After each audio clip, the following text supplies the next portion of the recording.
and welcome to a new week of meals. I'm just going to jump right in since it's a little bit of a longer video today.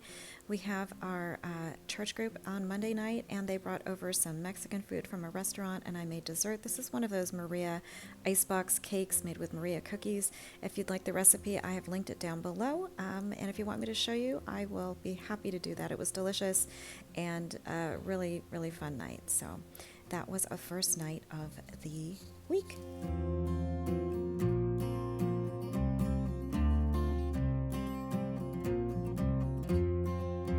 Next up, I have this gigantic pork loin here that I'm going to roast in the oven, seasoned very, very simply with just some olive oil, salt, and pepper, just to make it a little bit more versatile so that I could use leftovers for different things.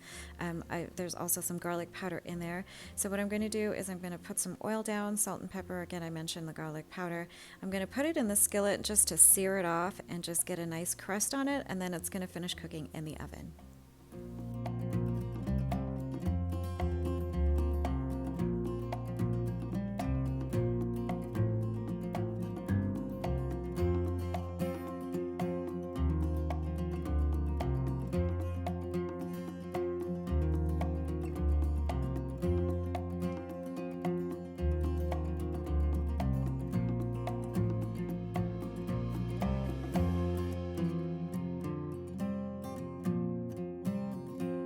Recipe will be linked down below. So we've got some olive oil here, and I'm adding butter to it as well.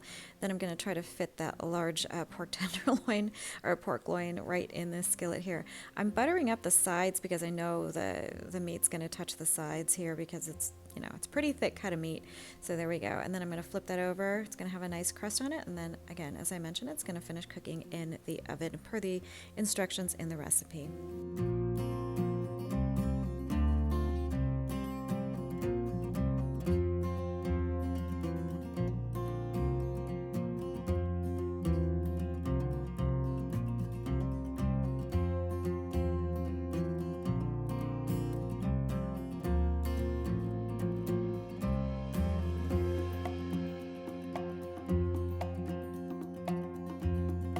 And there is the finished pork loin right here. Super nice crust. The flavor was really, really good. I did unfortunately let it go a little bit too long in the oven. I don't have a meat thermometer, which I probably should invest in one, but I let it go probably, oh gosh, I don't know, maybe 10 minutes too long. And so it was a little bit dry on the ends for sure. As I cut and sliced through to the middle of the piece of pork, it was much more moist inside. So I sacrificed myself and I ate the end bits because it was my mistake. But as we cut through, as I mentioned, into the center, it was nice and moist in the middle. I probably would have, it's still a little bit overcooked for my taste, but I did serve it with some sugar-free barbecue sauce here just to add a little bit of moisture. We've got some side veg, mixed vegetables, and it was a delicious, just a really simple, classic meal. That I will definitely do again, just not cook as long in the oven. But there you go, that is our pork loin for the second meal of the week.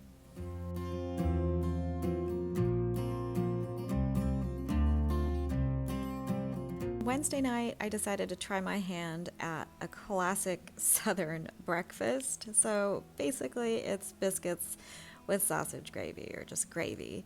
I followed a recipe I found on YouTube, so I'm going to link that below. It's this guy, he says this recipe has been like in his family for like 100 years or something. I don't know.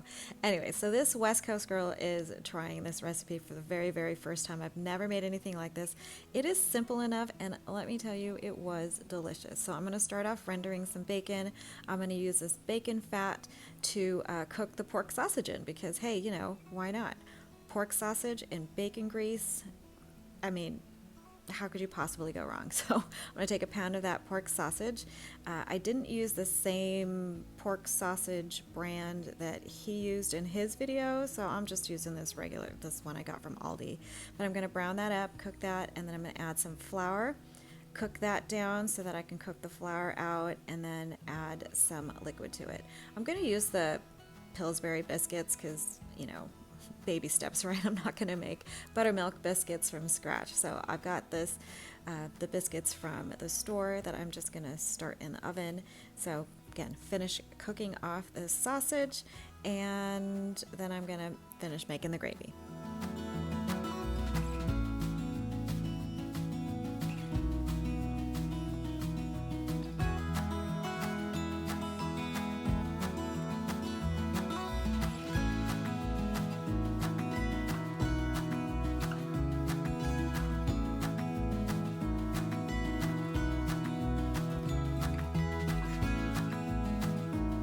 So once the flour has had a chance to sort of cook out, I'm adding the liquid. So here's the other thing I changed. I don't have milk. I don't buy milk. I know it's bad. We don't really drink milk. So I had heavy cream. I diluted it to what I thought was the equivalent to whole milk. So that's what I'm doing here. I did add a little bit at a time because I didn't want it to be like too soupy to start out. I wanted to give the flour a chance to thicken the liquid, and I'm just going to add it gradually as needed. So that's what I'm doing here. Get it to the consistency that I want it. And I have to say, this was really, really good. I'm going to make it again. Colin was super impressed. But, if I'm doing anything wrong here, apologies. Don't come at me. Again, first time doing this. I know this is like a total Southern classic, and I'm definitely not from the South. But here you go, adding some pepper to this. I do add a little bit more pepper at the end. And let's see what else. I didn't add it. Did I add salt? I don't know. Let's find out. But gonna finish off this gravy, and the biscuits will be done in just a little bit, and then I'm gonna serve this.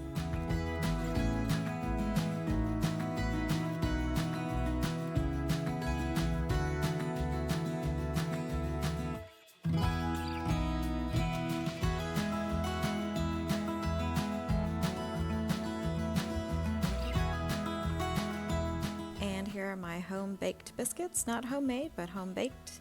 Nice and golden brown. I put them together because it said if you wanted higher biscuits, you can like push them together so they kind of like rise up a little bit higher. I think they turned out okay. I didn't have to make them like from scratch. So I was super impatient here. The guy also said that like if you cut your biscuits or like open them in half and then pour the gravy inside, you were like a heathen or it was evil or something like that. I don't know if that's true. If you guys are from the South, let me know. Is that a thing? Like, are you not supposed to open your biscuits and then pour the gravy inside? So he tore his up in little bits. And so that's what I did because, I didn't want to be evil or a heathen. But I served mine with fried eggs and sliced tomato. Hope that was okay too. Anyway, we're just doing us, but this is maybe a West Coast take on Southern classic. But it was so good. Oh my gosh, so rich. I think the heavy cream had a lot to do with that. The bacon grease. Oh my gosh, it was delicious. Totally making this again. But yeah, let me know in the comments below, what is your favorite way of making sausage gravy with biscuits? So that was the next meal of the week.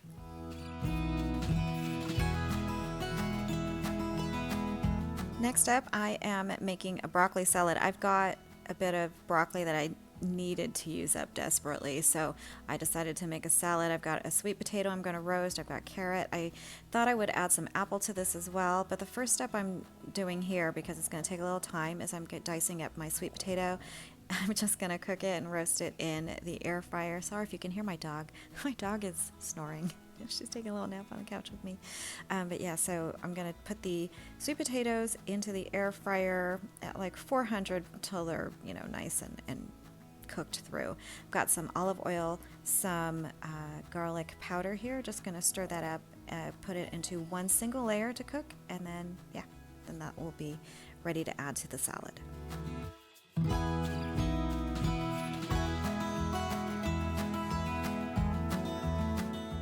I'm going to take my broccoli here and I'm just going to basically cut it into really tiny bits. I didn't use the stalk. Initially I thought, I'll just dice it up into really tiny pieces or shred it and add it to this salad, but it didn't really need it because this is quite a lot of broccoli. You can see as I slice into the broccoli, it is dry. It's dry, guys. This is kind of old. It's been sitting in the fridge for a while, but it was fine. It didn't taste weird or anything like that. It wasn't moldy or anything like that, but definitely needed to use that up, and with the dressing that I add to this, it adds the moisture back into it, so it wasn't unpleasant to eat, let's just say. So here we go. I'm gonna finish up chopping up the broccoli, and then I'm just gonna add the components together. And there's no recipe for this. I am totally winging this with just what I have on hand.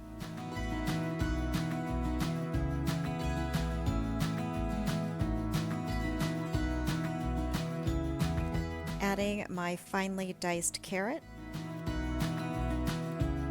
And and then I'm going to make the dressing right now while the sweet potatoes cool. So I just have mayo. I'm going to add some apple cider vinegar for a little zing. I'm going to add a little sweetness here with some monk fruit and erythritol sweetener. You can use sugar.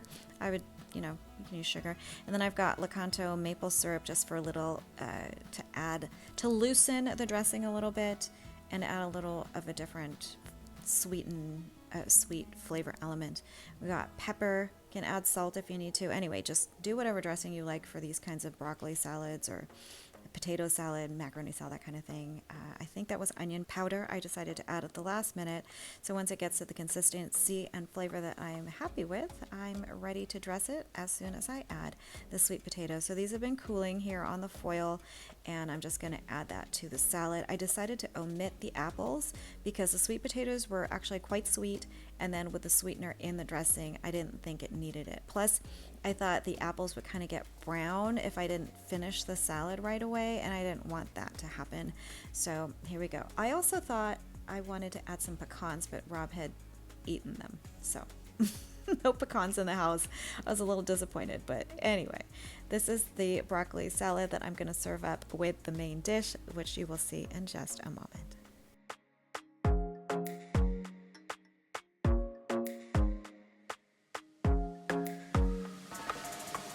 Just cover that up and put it into the fridge until we're ready to serve. In the meantime, I'm heating up our panini press here. I am going to make a Cuban sandwich because, nothing says Cuban like broccoli salad with your Cuban sandwich. So I've got some leftover pork loin here that I'm slicing up. This is going to add so much to the sandwich, and I didn't cook it like you normally would for your typical Cuban like traditional Cuban recipe, but it's what we have, and that's what we're going to use. Same goes with the bread. I didn't have like the traditional bread that you use. I have sourdough, and it worked out just fine. It is a thinner cut of bread, so I didn't want to stuff these sandwiches too much because I thought the inside would just be a little bit too overwhelming for the bread. So we've got butter down, and then we're going to add some mustard, and then we're going to layer pickles, some of the pork, and then we're going to add some deli ham and Swiss cheese, and then that's going to go into the panini press.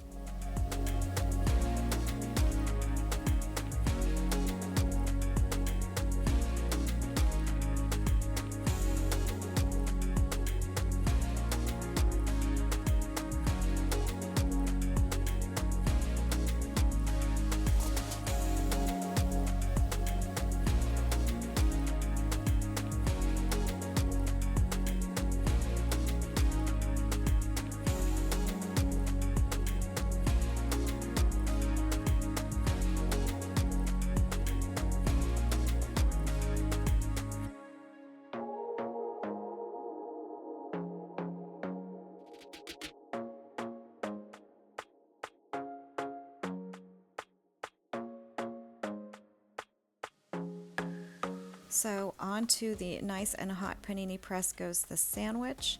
Our little locking mechanism screw thing on the side went missing, so I'm just kind of holding it down to press it down until it kind of stays that way. So you can see I let go and it kind of stays where I want it to be. And then once the cheese is melted, it's nice and brown, I'm going to remove this, slice it, and it will be ready to serve with our very Cuban broccoli salad. And there you see our sandwich here. The meat to bread ratio works out. So if I had a thicker bread, I probably would have beefed up the deli ham and all of that in there. But yep, there it is with our broccoli salad, and it was a delicious meal. And as an added bonus, I did have these LaCroix in mojito flavor. So, there you go. And the last meal I'm sharing with you is one that we're making for the very first time. It is a meatless dish for Fridays during Lent, and it is a Chile Relleno casserole. It was really, really tasty, guys. So I recommend that you do make this. I'm just going to blend up the custard. It requires two eggs and 1 egg white. I'm adding some evaporated milk to it. Recipe will be linked down below so you can follow. and make this yourself. And then I'm going to also add some flour, I guess, as a thickener to all of this, and then some seasoning. So that's going to go in my little NutriBullet. I'm going to blend it up, and it's going to just sit and wait until I am done assembling the rest of the casserole.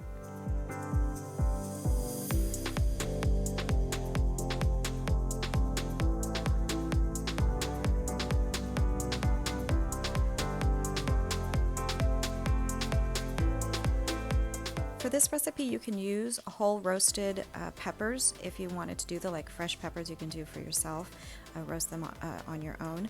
I did, however, opt to do a canned diced green chili. It was just a lot easier and more convenient. So, if you have the time to roast your own peppers and if you want to do so, go for it. I think that would add a really, really good flavor. So I'm just putting one can down at the bottom of my casserole dish, a layer of cheese, and then we're just going to repeat that. More chilies, more cheese. We're going to add the egg custard and then some salsa verde and then more cheese, and then that's going to go into the oven to cook until it is nice and set.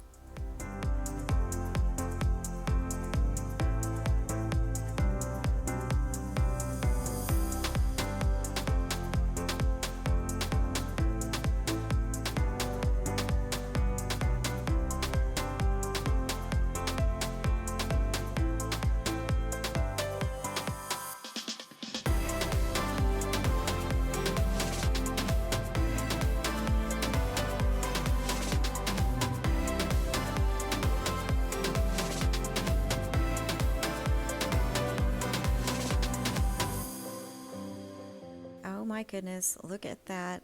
Just, there's something about burnt cheese.